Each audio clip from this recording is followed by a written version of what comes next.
πραγματικά η που πουλάνε την πενηντάρα.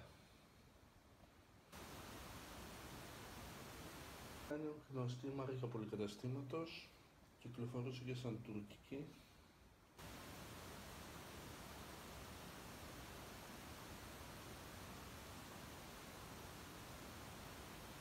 Κυκλώματα.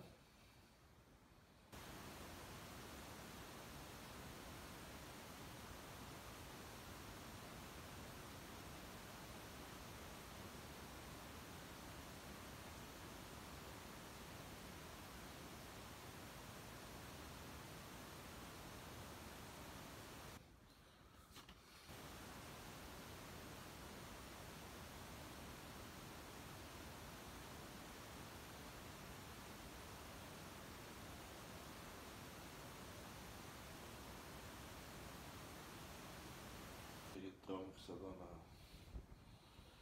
το συναπομονήσω, γιατί είναι τόσο λεπτό. Είναι επαρκή αερισμό όπως όλες αυτές.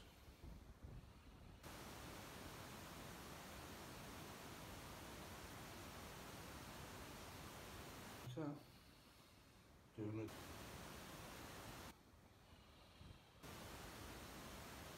πάτε και αγοράζετε low cost 250 και 280 ευρώ.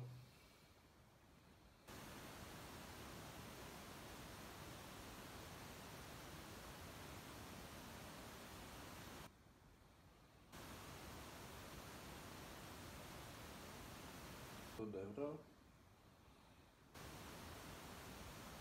στα